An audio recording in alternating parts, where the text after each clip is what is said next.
Okay, today, here's what we're going to do. We're going to go through our practice guide. We need to finish up the last 2 problems on it. Then you have the rest of the day where you can actually study and get ready for it. I'll kind of give you a brief rundown of each problem today, just to make sure you kind of got the instructions down what you're supposed to do in case you forgot, like, oh my gosh, I didn't even finish this problem, or I need to work on it. Remember, all the videos are online. I try to post every video that day. So like today's video that I'm recording right now, I'll try to post on, before the noon period, so that way you can always watch it tonight. So there's no excuses for that. When is practice guide due? Tomorrow. Okay, remember semester test tomorrow, so keep that in mind. Same number of questions. It looks almost identical. Just all I do is pick maybe a different picture, ask pretty much the similar types of questions. So let's go through a quick rundown, then we'll get to our problems number 10 and 11 today, which are our last 2. And then I'll put them online as soon as possible today. In fact, I might even try to put it on as you guys are actually working. Alright, number 1, you're doing points, lines, and planes. Remember, you had to answer the questions here. I think I left number 2 for you, and I think I left the last one for you, or something like that. Okay, and you remember you had to use that picture. So if you can't see that picture, maybe you want to darken it in right now on your actual practice test. Hopefully tomorrow the picture I pick will look a little bit better for you when it's printed, so we'll see it. Otherwise, on semester test day, what I'll do is I'll just put the picture up here again. We'll go through the instructions one more time, like always. Okay. All right. Number 2. This one you had to find the distance. The distance formula will be on the board. We talked about that on Wednesday last week. It'll be over here, like where your school is. Like it'll be on this side of the board. So, but yeah, you'll need that formula, and you have to show the work, and then use a calculator to actually give me the decimal. So if you can't remember how to do that, maybe that's a great question today. Okay. Number 3. Remember, this one's based on angles. So I'm asking for parts of angles. What the type? What's the name of the angle? What classification or type is it? That bottom question is very open-ended. We talked about that on Wednesday, that I could ask for vertical angles, or a linear pair, supplementary or complementary, or obtuse. I could ask for just a range of different things, so be careful with that. Okay? For these, you can use the number system, or for at least one of them, you'll definitely need to know how to do the letter system. So the 3 letters and how those work. Okay, so be careful of that. Number 4, I know this picture was really soft when we looked at it on Thursday. Remember, if you can't see it on your practice guide, maybe you want to darken it in right now. This one, you had to name the polygon by its number of sides, so you do need to know those names. I think they're all the way back in chapter 1, it was section 1.6. And then we also reviewed it back in chapter 3 a little bit. But again, you had to name it by its sides, give me if it's convex or concave, and then tell me if it's regular or irregular. Now, most pictures are irregular, so keep that in mind. There's only a rare few that it could be regular. That's when the angles and walls are all marked. So keep that in mind. You had to do, I think, this one by yourself, but we did this one in class. So you do need to look up those words. I will not have those on the board. Okay? Number 5, this one we did Thursday. It had a lot of steps to it. Number 1, you had to tell me if the sentence was true or false in the beginning. You had to write the converse sentence for it, the inverse sentence, and the contrapositive sentence. So those are 3 individual sentences that were based on this one, and tell me if those are true and false. So this one is worth, I think, 7 points or so. Remember, when you do this problem number 5, you have to label every single answer. Every single answer. So, if you have your converse sentence, you have to label converse and then write the sentence after it. Because if you don't label the sentences, I do count them wrong. So keep that in mind. Number 6, this is the one we did Thursday. You had to simplify this problem down as far as you can. Remember, you're not solving. You're not telling me, x equals 4, but you're simplifying it until the point where you can't go any further. It should be something like 7x plus 15 or something like that. Okay, I'm making that up. I have no idea. But just keep that in mind. Okay. All right. 7. This one we did Friday. Friday when we talked about that was the 7th time you've actually seen this problem, and we've done it so many times in class. It's probably in your notes 5, 6 times. You had to do a geometry proof. Okay. So you have to start with the given, write that as your reason. Then your last line of the proof should have what you're trying to prove. This thing. Now, the reason for it, we don't know. You have to do the proof. Usually the proofs take about 4 to 5 lines. I think this one took us 5 on Friday. I would expect a proof for semester test day take about 4 or 5 lines, something like that. Something very similar. I told you on Friday it could be fair game. I could put an algebra problem there, in a geometry where you had to prove walls were equal, that sort of thing. So if you want to see one of those today, maybe that's a great question you can ask. Because remember, after we're done 1 through 11 today, you can ask me any questions 1 through 11. And I'll give you the time where you can actually study it. Okay. But yeah, so maybe that might be a good question to ask today. 8. This one we did Friday. You had to look at the pairs here, and then tell me what classification are they.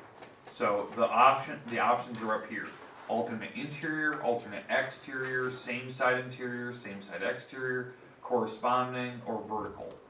Vertical is new, right? We talked about that. Vertical would be like 1 and 7, or 2 and 8,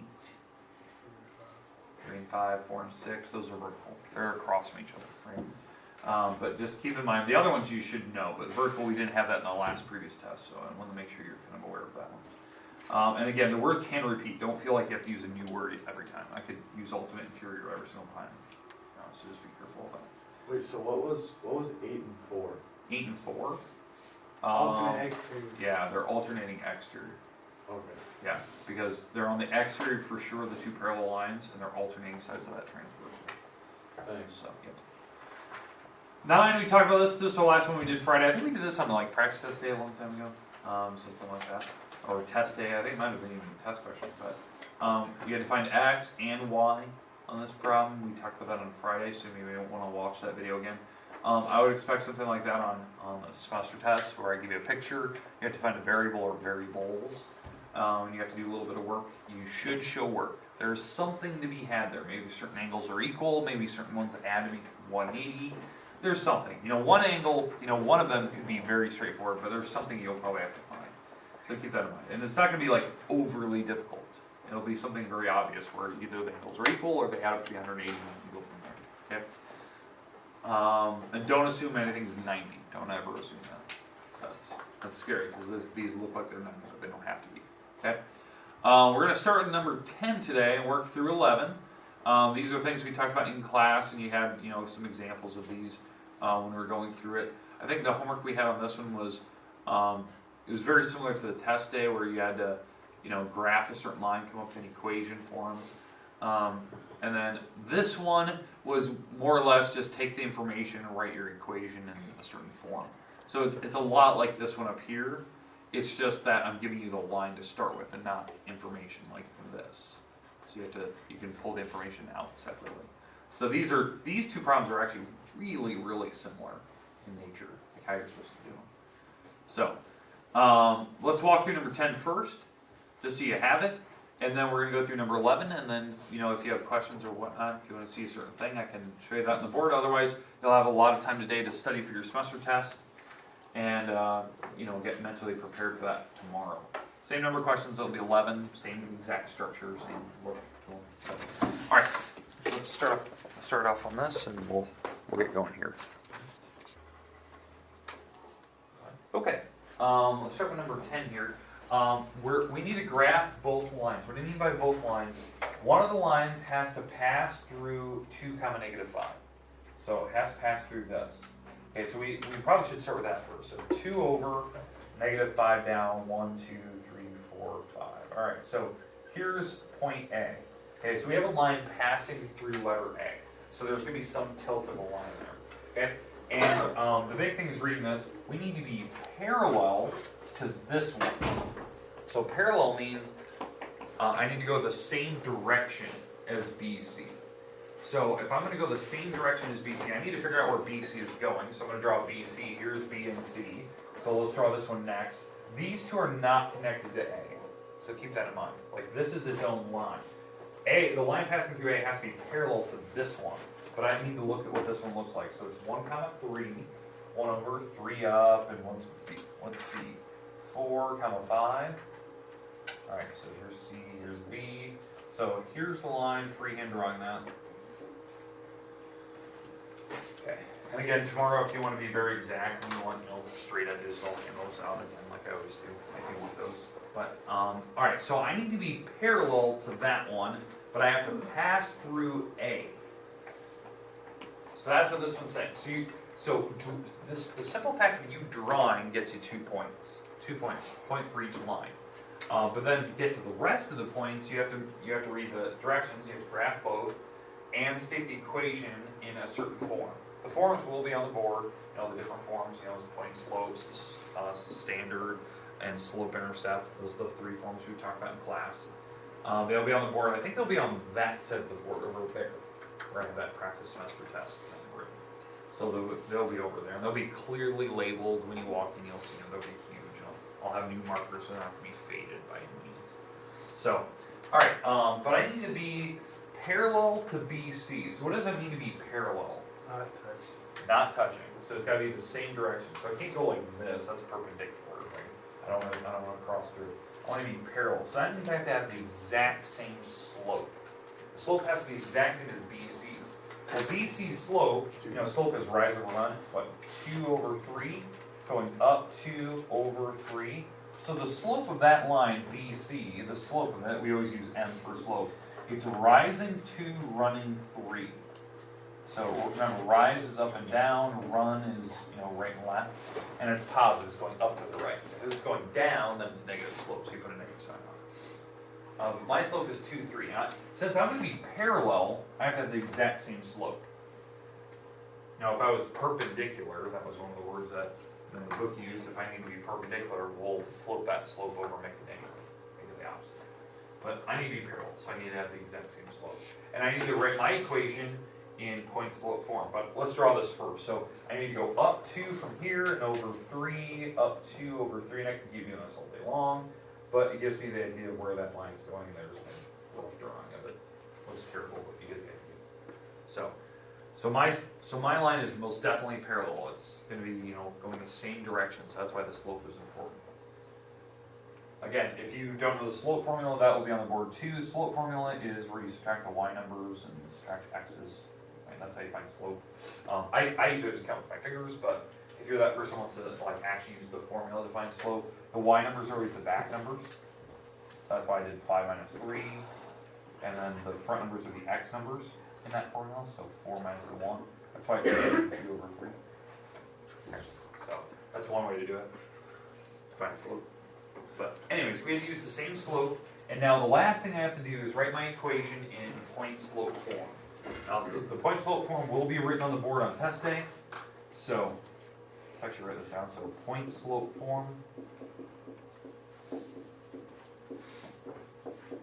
So that form, if you don't remember, was this one. Y minus y1, m, x minus x1.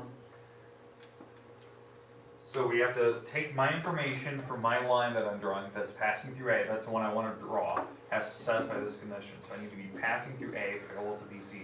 So I need to probably use the coordinate A, because that's the one I'm passing through. So I should probably be using these 2 numbers in my actual formula, and then I have to use my slope. My slope was 2 over 3, so the slope is going to go here. So I'm going to use the 2/3 right here, because that's m, right? Slope is m. But now the coordinate that I'm using is the 2 comma negative 5. I have to plug those in. The x number is the front number. The y number is the second number.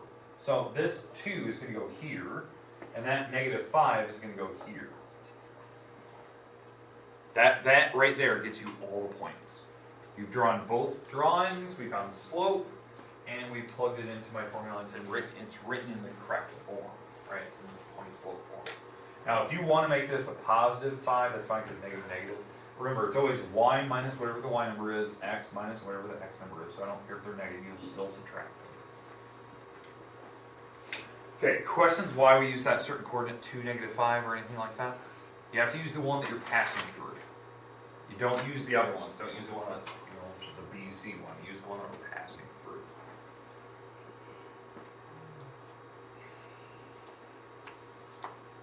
Okay, the only difference I could put here on this problem, because I'm not going to make something radically different. It's going to be something really similar. The only thing that could be possibly different is if I change this word to be perpendicular. like I was saying earlier. That could be the only difference. If that was the only difference in wording for this problem, all I'd have to do is, the only thing I'd really have to change is this number right here, and my picture would be different. The reason why slope would be different if it said perpendicular. So if it was perpendicular, I have to flip my slope over and make it opposite. So I would flip this over, make it 3 over 2, and make it negative. And then my drawing would be different. So my drawing would be dropping 3, running 2. Dropping 3, running 2, because the numbers are different, right? Rise over run. So this is what perpendicular means like. And perpendicular means 90 degrees. So that could be the only difference I could ask for there. And I kind of warned you of that in the last chapter test we did, because we had the same exact questions, I think. So just they're fair game, because you had a couple of those. Okay, questions, comments about those problems? Or that one, I should say. Spent a lot of time on that one. Okay, remember, count slope. If you want to count with your fingers, fine. Just make sure common sense, if it's going down, you're using negative slope. One of the numbers is negative. It's always rise over run. And this formula will be on the board to find slope if you ever need that, unless you just count with your fingers. And this formula will be on the board too, but again, they're going to be over there. So if you need to put yourself in a position to see them, maybe you want to move right down, then go back to your spot, because remember the desk will be in rows tomorrow.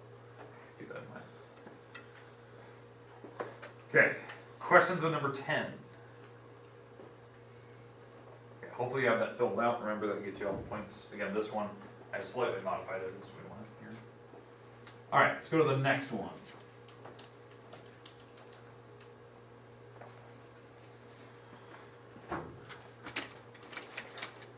Okay, the last problem technically on our semester test is one, it's almost the exact same problem that you just did.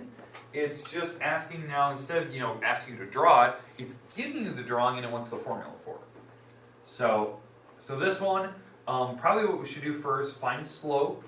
Then we can go into point slope form like before. Then we want to probably rearrange that form to one of the others, because the point slope form is kind of the one I always want to go to. So we're going to start with probably point slope. That was the form I just did a little bit ago, which is y minus y1 and x minus x1. And then we're going to probably rearrange this thing to probably slope intercept, because I think that's what they asked for. And slope intercept is this one. Y equals mx plus b. It basically uses the same slope, so that's not really ever going to change. But the b number on this formula is where it hits the y-axis. The problem is, I don't know where it's going to hit the y-axis. It's somewhere up here. So it's going to hit, above 8 or 9 somewhere. Maybe 10, 11, somewhere 12. I don't know. It's going to hit somewhere up there. So that'll be this number here, but I need to find it. So rearranging this thing will guarantee to tell me where it's going to hit. So I don't need to guess. But let's find slope here. So let's do that first. So slope, if you want to just count with our fingers here, is dropping 1, 2, 3, 4, 5, and running maybe 1.5. Looks like 2. Yeah. So, it's kind of a 2, so right. So that's what, 2, 4, 6, 8, 10. So it's actually dropping 10, right? It's dropping 10, running 3. Yeah, good call on that. I didn't even notice that. That was terrible. All right. So dropping 10, running 3, because again, they're counted by 2s. Or is that 5? No. 2, 3. No, I was right. 2, 3. All right. So there's my slope, and we're going to have to take that number, plug it in here into this formula, and then we can rearrange it to the other. When we plug that in, that'll be my m number. So it's dropping 10. Again, you can always plug the numbers in just to guarantee you're going to get it right. So if you're that person that really likes to use the slope formula, which is this one I showed you earlier, you can just take your coordinates. This coordinate is 2 comma 6. This coordinate down here is 5 comma negative 4. That's your coordinates, and you can plug them in here, and that will give you the same negative 10 over 3. And you subtract the y number, so 6 minus the negative 4 makes plus plus. And then the x number, what is that? 2 minus 5. This makes 10 over negative 3, which is the same thing. Negative doesn't matter where it goes, top or bottom, it's still the same fraction. So if you're that person that likes to count with your fingers, just make sure you don't pull a stupid mistake like I almost did, where it kind of wrong. It'd have been the same numbers though. If you simplify both by 2. But anyways, so we have slope. We need to plug it in here in my M, and I need to pick one of the coordinates that's actually on that line. So which coordinate do you guys want to use? 2, 6, probably get sure something. All right, so we're gonna take the 2, 6. That'll be the coordinate we're gonna pick. So again, it doesn't matter which one you pick.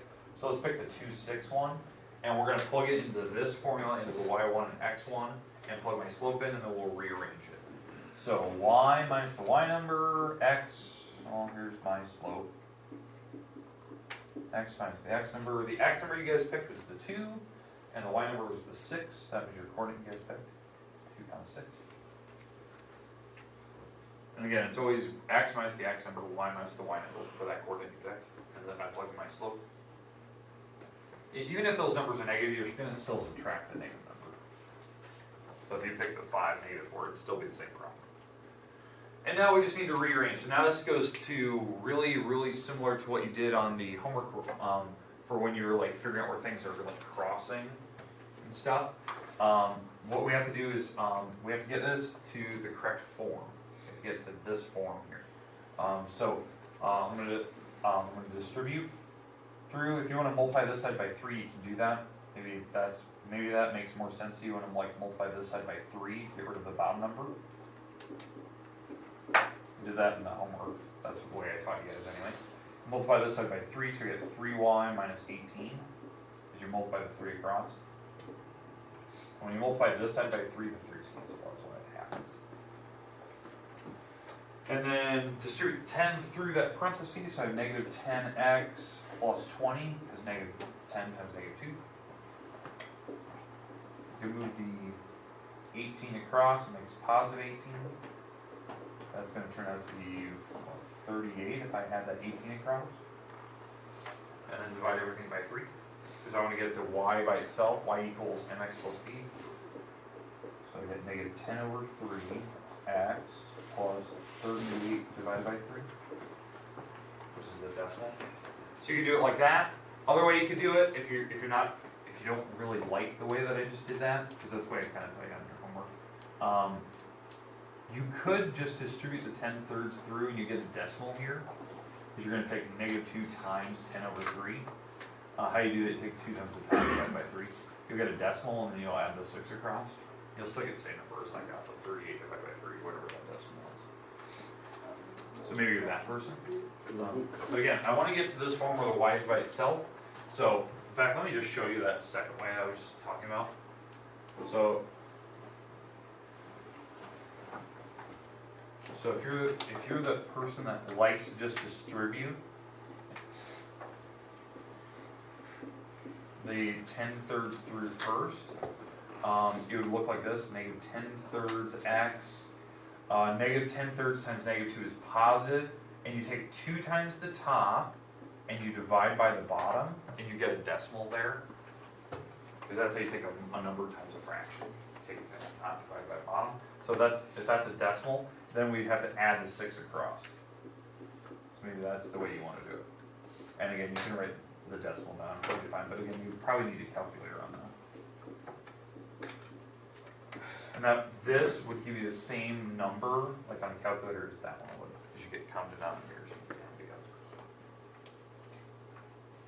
So maybe that's the way, maybe that's shorter, maybe that's one way that you like it, maybe you like that way better, because it makes more sense to you what you're doing. This is the way I think we did it on the homework. I told you to like multiply numbers across and you can rearrange it. If it wanted standard, the only difference here, instead of going to point slope, you just move the 10 over. So when the standard, the 10x would come over here. The standard form is ax plus by equals c. So you move the 10 over. So that it would be 10x plus 3y equals 38. So that would be the only difference. But I wanted to point or slope intercept. All right, questions, comments about the problems? Perfect, okay. Hopefully I showed you enough there where you can kind of figure that out. If you haven't copied that down, you probably should. And that should be a lot of review of Algebra 1. You you should have at least done something like that at least once in your life in Algebra 1, so it should be somewhat of a review. But anyways, today you can ask any questions 1 through 11. You'll have the remaining part of class today to kind of review. You have about 15, 16 minutes like always. I'll try to post this before noon today, so as you guys are working. I'll post it before noon. That way you can have plenty of time to kind of work and study. Semester test tomorrow, keep that in mind. This practice guide is due when you walk in. Now if you're that person like, oh Lord, I want to study it, then you better print off an extra copy today, and you better start watching those videos over and over and over. That's why I print out, that's why I give you those practice guides on the website, and I post all those videos. So you shouldn't need to hold on to those for 5 days while you study. Okay, remaining part of the class is yours. If you have questions, don't be afraid to ask. We'll go through it here in a minute. Okay. So, alright, so Fred, so if there was a geometry proof where they wanted you to start with like a box type of thing and there was some algebra to be had, so maybe this is A, B, C, and D, and maybe the given is, say the given is, let's put 2 here and let's put a 10 over here. Let's say that they put that AD is congruent to BC, and they want us to prove that x is equal to 8. Prove x is 8. Okay? So, first line, how do you always start a proof? Good. So, we're going to start that. So, the proof here. Line 1, I would write AD is congruent to BC. Wait, so did he call That's given. Okay. Line 2, probably state the things in the pictures that we know, like what is AD? X plus 3. Yeah, so line 2, so AD is an x plus 2. In fact, I'm going to leave the bar off because that's the measure of it. And what is BC? 10. 10. Alright, so we're going to write that. That is the definition of the segment. Or the length of the segment could be ruler postulate if you want. I'll accept a couple different things. Ruler or postulate, because that's how you measure things. The ruler, that's the length of them. Now what I'm going to do is on line 3, I'll substitute those in. Because these things are AD and BC. So line 3, let's plug in x plus 2 in for AD. Let's plug the 10 in for BC. So that's substitution. And now solve. How would I solve that? Subtract 2 to both sides. Subtract 2 to both sides. And what do you get? X equals 8. X equals 8. Because what you just did was you subtracted. Right? Subtraction, property equality. You subtracted both sides. Property Q. So since this is a geometry problem, you don't need to put all the steps like we would in an algebra where you have to write like, subtraction, property of equality, property of opposites, additive identities, substitution. We don't need to do that. Since geometry, you told me what you did. Subtract 2, done. X is 8. You proved it. Yeah.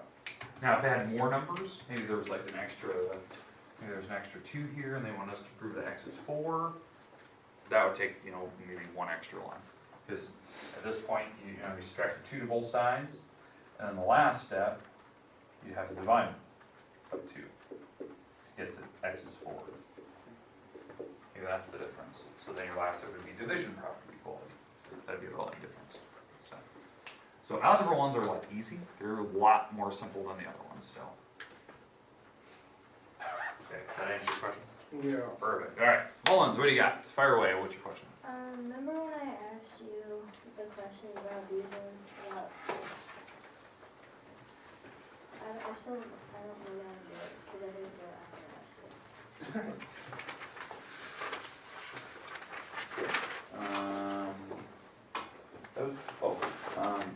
12 and 13, so like on these, like on 12, they tell you certain walls are equal, so I just set those 2 walls equal and solve for x. And then that way you can plug it back in and see what if it's isosceles. So this one, since this is equilateral, you can set any 2 walls equal to each other, So and then we just need solve. to do 2. Yeah, just fix it. Okay, and then what about I think the last one's really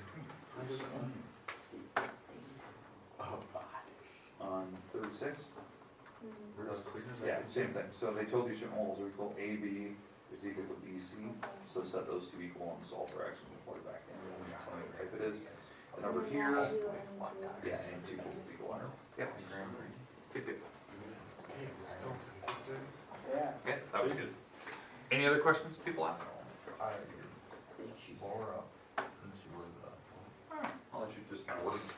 Ton of tests coming up. I don't know how many tests are today, but I know like a majority of them are tomorrow from what I can tell. So keep that in mind. There were some tests that happened last week, so mentally prepare. Like if you were missing that, you might want to talk to your teachers. So can I go talk to her? Yeah, you better go. Yep. Hey, I thought you just went off. Good time.